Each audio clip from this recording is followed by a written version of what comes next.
Que es viernes de mesa de análisis. Yo siempre me pongo muy contenta los viernes. Me da mucho gusto recibir acá en cabina a Luz Serrano, licenciada en Educación y Gestión de Organizaciones Civiles. Está con nosotros Iván Gómez, analista político, Alejandro Cepeda, maestro en Políticas Públicas. Muy buenos días, bienvenida, bienvenidos. ¿Cómo están? Buenos días. Muy bien, como cada viernes Buenos días, aquí. Niria. Bien, oye, el calorcito, ¿no? Ya aguantando, ya se siente, ¿no?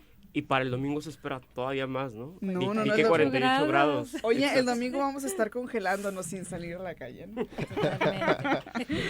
Muy bien, ¿no? Pues qué gusto, de verdad, porque hay muchos temas de coyuntura, muchos temas que en la agenda pues estuvieron comentando y analizando durante la semana, pero vamos a empezar con el tema del momento. Me parece que es importante hablar sobre esta anulación del Plan B por parte del Plan B de la reforma electoral por parte de la Corte. Esto indica entonces que los comicios del próximo año, que además son tan importantes, se van a hacer con las leyes actuales. La votación de los ministros y las ministras también es todo un tema, pero yo quiero escucharles a ustedes. Empezamos, Alejandro, si te parece, contigo. Sí, claro, pues estuvo bastante interesante la discusión en la Suprema Corte de Justicia.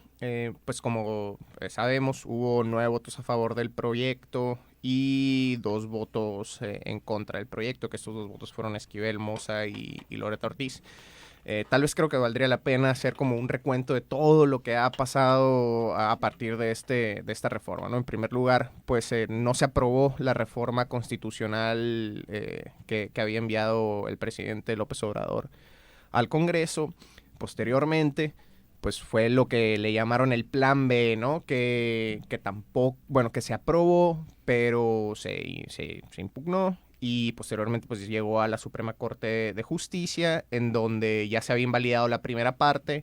Esta sesión fue para invalidar la segunda parte, también se invalidó, y básicamente fueron los mismos argumentos, ¿no?, que se utilizaron en el principio, que los ministros mencionan, bueno, el ministro que desarrolló el proyecto menciona que hubo una violación al principio de deliberación democrática, ¿no? ¿Qué es esto? Básicamente que no siguió su proceso que viene marcado en la Constitución, este proceso de cómo debe ser toda la... ¿Cómo se podría decir?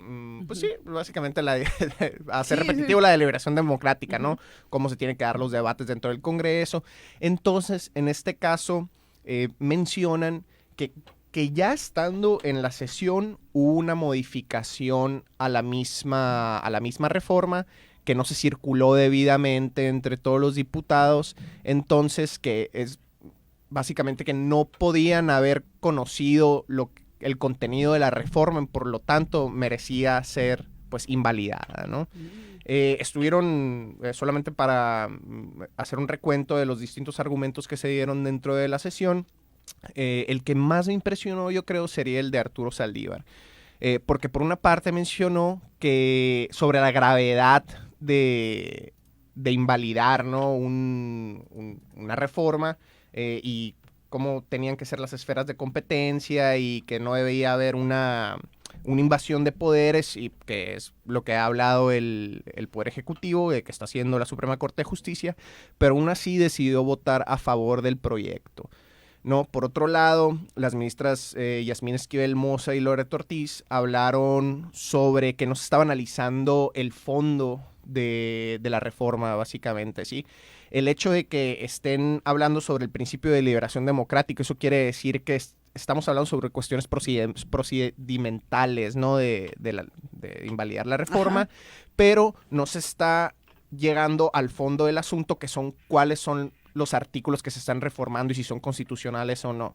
En lo particular, creo que los artículos que de fondo, pues sí son constitucionales. Yo no veo ni un tipo, por algo nos están discutiendo, creo, en la Suprema Corte de Justicia, pero sí hay ciertas dudas, ¿no?, en hasta dónde puede la Suprema Corte de Justicia decir si hubo una violación al principio de liberación democrática o no. Y creo que esto es lo más interesante, porque hay muchas veces que en los congresos hay dispensas de lecturas, hay dispensas de trámites, incluso ya hay, por ejemplo, el tema de las iniciativas de urgente o de resolución, ¿no? Que también es un tipo de dispensa de trámite. Entonces, el hecho de que se utilicen estas herramientas, que también están ya previstas en la ley, pues es una violación al principio de liberación democrática o no. Creo que vale la pena discutir sobre esta situación, ¿no? Hasta dónde realmente llega la liberación democrática o no. Y otra cosa que creo que me parece lo más interesante que dijo Saldívar es que mencionó que se podría afectar la integración del órgano legislativo porque básicamente esto que se está haciendo es darle a las minorías algo que no pudieron ganar en las urnas, ¿no?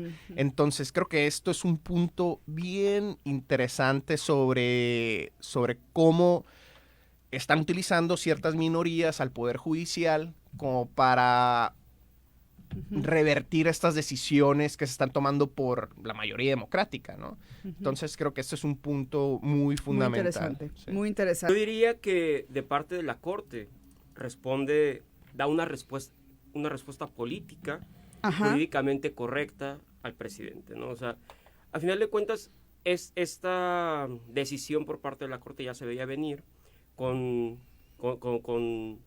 la retirada de la primera parte de la reforma, que justo fue eliminar esta primera parte del Plan B, y esta, por antonomasia, sucedió lo mismo, ¿no?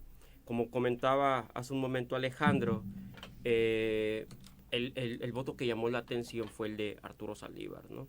Ya los otros demás actores era muy obvio cómo iban a votar, tanto de la parte que votó a favor del proyecto del ministro Lainez, como aquellos que votaron en contra. Sin embargo, nos hemos ido mucho a la crítica que trasciende, ¿no? En el sentido de decir, se invalida porque no incumplió con el principio de deliberación democrática. Yo preguntaría, ¿qué es eso?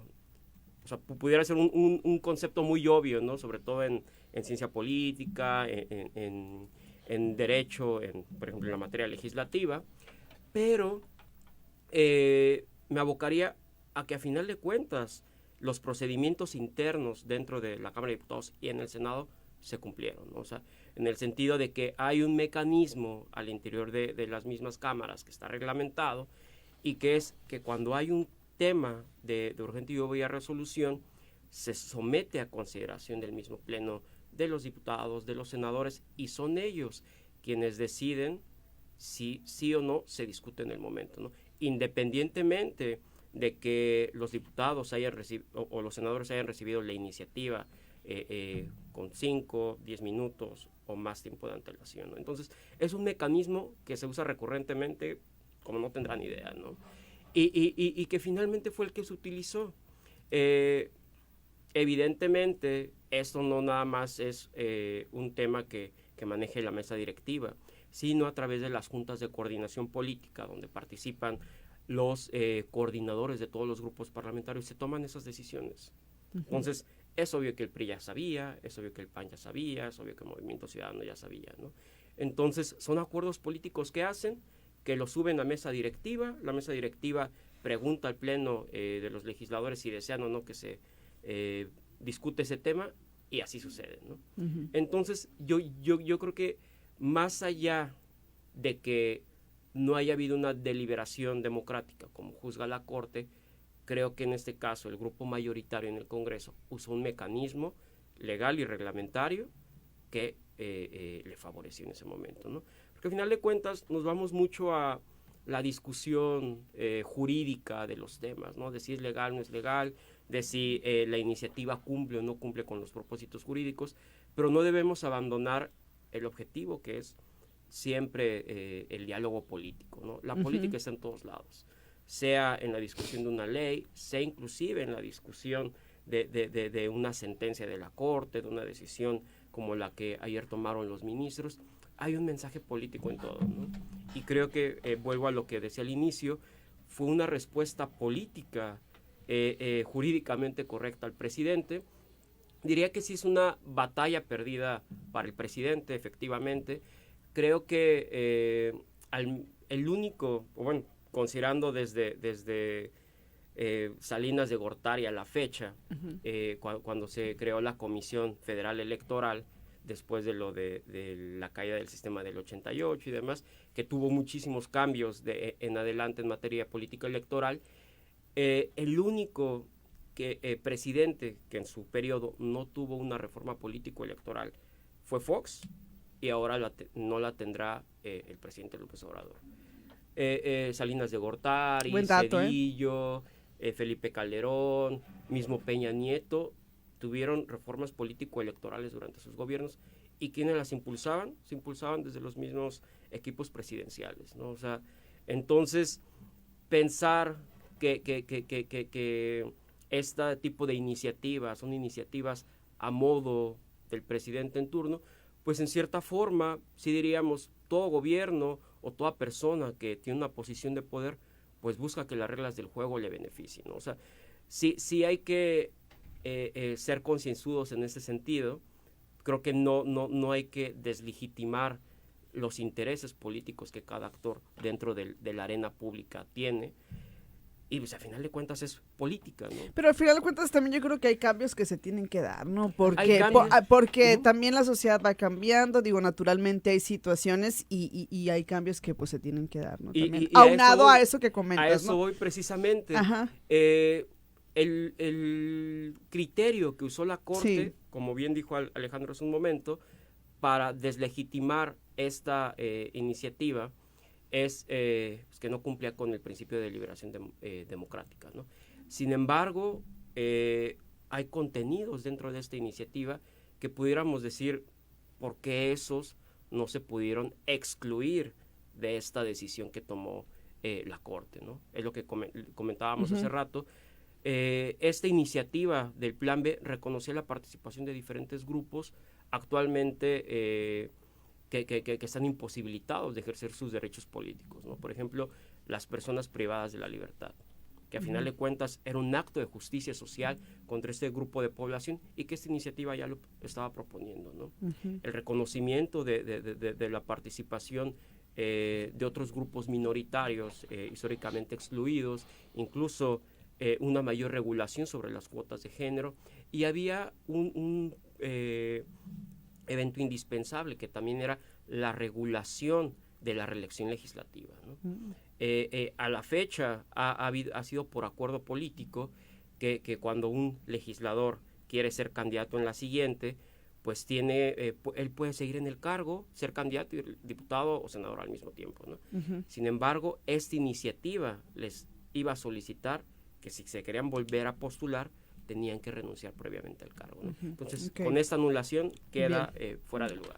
Muy bien, Luz. Sí, pues yo digo, para no reiterar, yo me quedaría más que nada con la interlocución política, o sea, lo político de la política, ¿no? Que yo creo que desde mi perspectiva a esto obedece más, porque digo, yo sí difiero un poco en el que sí se afianzó el proyecto que se discutió y que votaron a favor los ministros, ¿no? Referente al procedimiento legislativo, porque de alguna manera supieron argumentarlo desde una falta a los artículos 71 y 72 de la Constitución, ¿no? Y que aunque la tradición legislativa, como lo mencionaba Iván, ocurre muchas veces, fue una manera de atacar de una iniciativa, una reforma que ha generado mucha controversia política y que también narrativa y políticamente se ha dirigido específicamente a la Suprema Corte como la salvadora, ¿no? de la oposición. Entonces fue como una salida fácil, jurídicamente correcta. Yo creo que destaco esta parte que mencionaban también sobre esta reforma. Sin embargo, no está relacionado con el fondo de la reforma, que en sí mismo tiene propuestas muy interesantes, necesarias, y que incluso antes de que la propusiera el actual gobierno, ya se hablaba de mismos expertos, el mismo Lorenzo Córdoba, Ciro Murayama, incluso algunos otros académicos, hablaban de la necesidad de esta reforma y de los temas que toca esta reforma, ¿no? Entonces yo creo que más que nada es una conversación política y que incluso aventuradamente yo diría también que el mismo presidente también tiene conocimiento de la respuesta de esta reforma, pero que sitúa también en una conversación mediática a la Suprema Corte, ¿no? Bajo una narrativa también del no querer fortalecer la democracia en el país. Entonces, para a lo mejor no redundar lo que ya dijeron mis compañeros, yo lo dejaría mucho ahí porque evidentemente ahorita platicamos un poco en el comercial, ¿no? Creo que estamos de acuerdo que el sustento de la reforma obedece a las necesidades también político-electorales del país. Sin embargo, lo que se discutió es meramente un procedimiento legislativo que a diario ocurre, ¿no? Entonces, sin embargo, la narrativa comunicativa se está manejando como si se hubiera discutido el fondo de la reforma cuando no es así.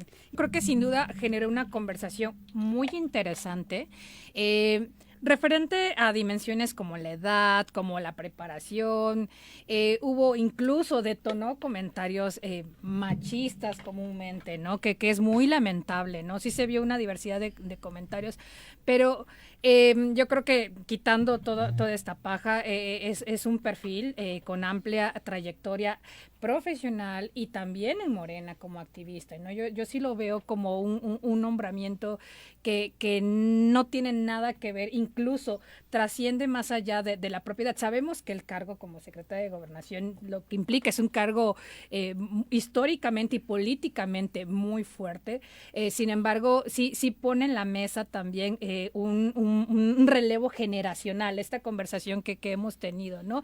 Pero es un relevo generacional de alguien que ha tenido una trayectoria, ya desconocía su trayectoria como licenciada y maestra en Derecho, por ejemplo, pero también a nivel activista, ¿no? En el caso del Movimiento Regeneracional, fue coordinadora nacional de jóvenes y estudiantes, tiene una amplia trayectoria y creo que por sí misma esa parte de ella, pues tiene bastantes credenciales y experiencia. También yo creo que se destacó mucho su labor como secretaria del Trabajo, sin lugar a dudas, el poder también de negociar el aumento del salario mínimo, que se ha conversado muchísimo, pero es un hecho que se ha logrado, es un hecho que hoy lo tenemos. También la discusión que se tuvo para la reducción del outsourcing, que es también un tema fuertísimo, es a través de su mandato, de su encargo, pues avanzar precisamente para la erradicación del outsourcing, ¿no? Que es muy complejo. También por ahí revisábamos que ha impulsado reformas de libertad sindical, por ejemplo, ¿no? Lo que implica también mucha negociación con los sindicatos, o incluso por aquí convertir las juntas de conciliación y arbitraje en tribunales federales de conciliación y registro laboral. También creo que es un tema que he escuchado, que he leído, que también está pendiente, que en la realidad ha costado que se materialice precisamente, ¿no? Pero creo que en sí misma su trayectoria ha sido muy consolidada, ¿no? Muy consolidada, su desempeño también profesional. ¿Qué se habla? Creo que sería interesante también compartir parte de lo que se discute. Bueno, que es muy conocida también la actividad política, por ejemplo, de su familia, ¿no? De los cargos que tienen en la arena política también, incluso del mismo Morena, del mismo gobierno, ¿no? Incluso pues su hermana estuvo compitiendo por la presidencia del INE, ¿no? Se ha discutido mucho esa parte, ha sacado la parte del privilegio, por ejemplo, ¿no? Hoy se habla mucho por ejemplo, del nepotismo, ¿no? O sea, que siempre ha existido, pero se habla mucho de ello. Pero creo que en sí misma, incluso expertos, hasta he leído, ¿no? De la oposición reconocen, o sea, lo que ella ha hecho y también la habilidad que ha tenido para conciliar con muchas cámaras empresariales. Ha firmado también muchos convenios con sindicatos, entonces, en sí misma... Oye, entre sindicatos, sí, empresarios, y demás, pues sí, puro problema, ¿no? O sea, es que siento que no es una dependencia además en la que te vas a lucir si no es con trabajo de este tipo, ¿no? O sea, a lo mejor te luces en turismo, te puedes lucir en bueno, no sé, siento que la Secretaría del Trabajo no es una dependencia en la que te vas a ir a lucir, o sea, tienes que trabajarle bastante. Totalmente, ¿no? y mucha digo negociación. que la política de jóvenes construyendo el futuro, ¿no? O sea, que ha sido una también de las políticas emblemas del presidente, ¿no? Que se ha discutido mucho fortalecer precisamente sus mecanismos de operación, sus resultados, incluso se ha hablado desprestigio de un impacto, cuando sabemos que una política requiere tiempo precisamente para tener resultados de impacto, ¿no? Bueno, impacto, ¿no? O sea, entonces yo creo que ha tomado precisamente la responsabilidad de manera completa, de manera muy consciente, e incluso desde un tema que también ella conoce y ha trabajado como profesionista, como estudiante también. Entonces yo sí creo que hay buenas expectativas hacia su encomienda, pero también en su liderazgo político, ¿no? Yo creo que aquí sí es muy interesante cómo se encumbra también ella, claro. ¿no? Prácticamente es segunda del presidente, ¿no? Exactamente, muy bien. Iván. Exactamente. Yo veo dos puntos que sí me parece importante mencionar y no quitar el ojo del renglón. Ya lo mencionó Luz en el sentido de que ella tiene un mérito personal, que ese no se lo podemos negar, pero al mismo tiempo tiene un mérito familiar. O sea, en el sentido de que si viene de cierta familia, que ella le tocó nacer y crecer en ese ambiente político, de diálogo, de negociación, ¿no? Entonces, creo que sí, una y otra es importante aclararlos. Ahora sí que ella no eligió dónde nacer. Pero es más responsabilidad, siento yo, ¿eh? Podríamos decir que sí, ajá, pero a final de cuentas también ha desarrollado un trabajo que por el cual se le reconoce propiamente a ella, ¿no? O sea, bien mencionaba Luz el activismo político que tuvo en Morenaje, también ya ella fue diputada federal en la 62 legislatura del Congreso de la Unión, ha tenido participaciones muy relevantes dentro del movimiento que encabeza el presidente, y desde luego la función que ocupó como secretaria del Trabajo, una secretaria muy álgida, sobre todo por las negociaciones que se hicieron en el tratado con Estados Unidos y Canadá, ¿no? Las reformas legislativas que bien mencionó Luz en materia de democracia sindical, en materia de regulación del outsourcing, y yo destacaría un adicional, el reconocimiento del trabajo del hogar como un trabajo también se hizo en todo este proceso de política laboral.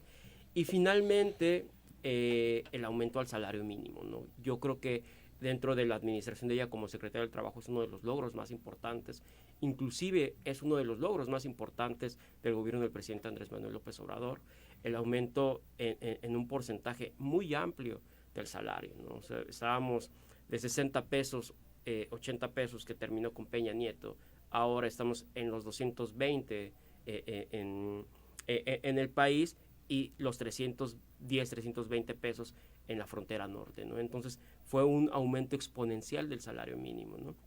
Ahí yo, para cerrar y darle paso a Alejandro que también pueda participar, destacaría algunos puntos sobre los retos que ella tiene, ¿no?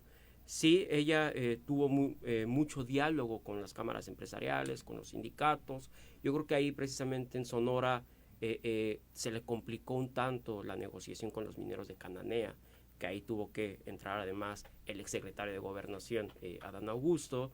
El mismo presidente estuvo muy pendiente, pero a final de cuentas sacó la negociación con diferentes grupos, ¿no?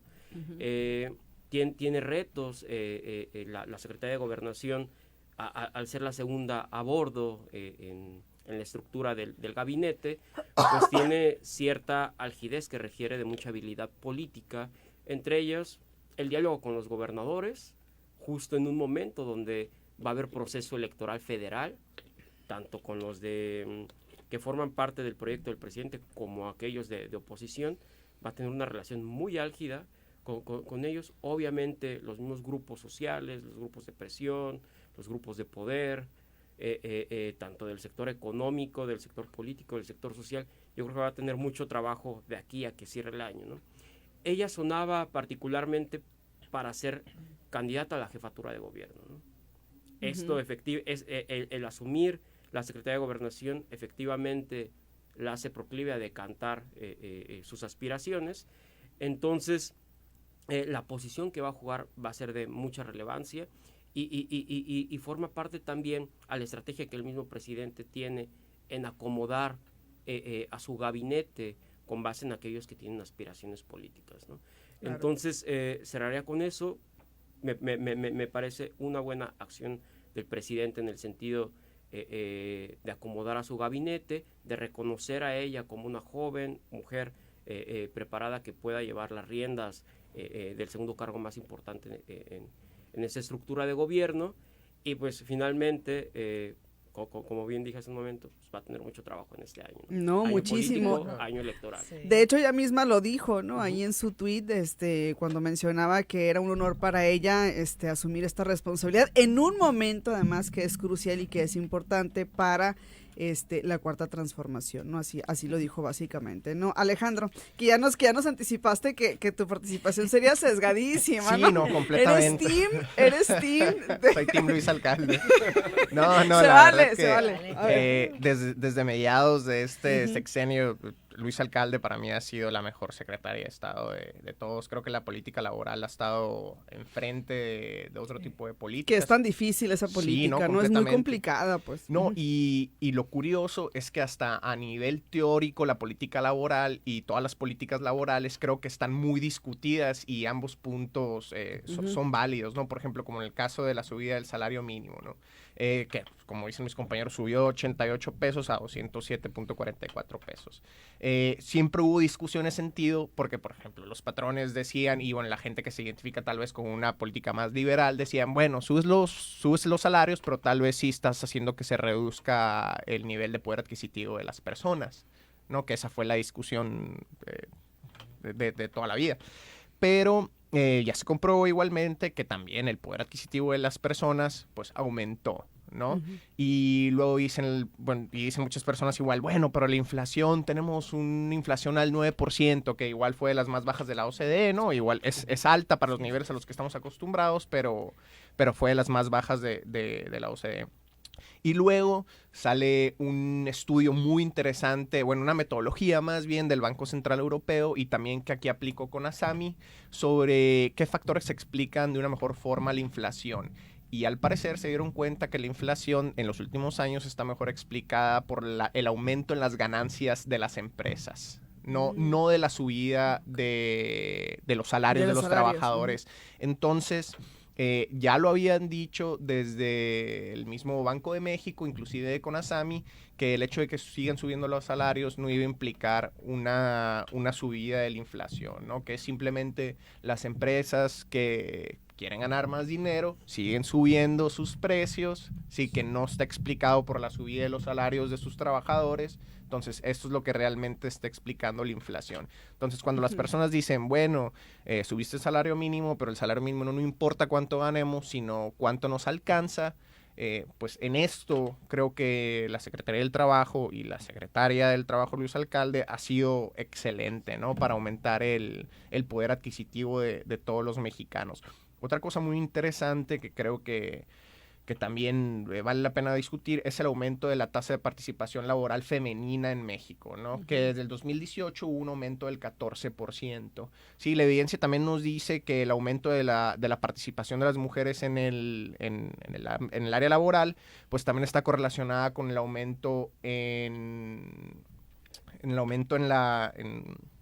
el crecimiento económico. Ok. Sí, entonces, definitivamente si tenemos más personas produciendo bienes y servicios, pues definitivamente nuestro PIB va a aumentar, pues no, es algo como que bien, pues creo que muy lógico, ¿no? Entonces, creo que ya con este argumento, no creo que alguien en su sano juicio tenga la capacidad de decir que, por ejemplo, no quiere más mujeres en el mercado laboral. Claro. Completamente lo contrario, tenemos que implementar políticas que hagan que las mujeres salgan al mercado laboral, que como bien dijo aquí mi compañero Iván, pues ya hay que reformular también lo que significa el trabajo en la sociedad moderna, ¿no?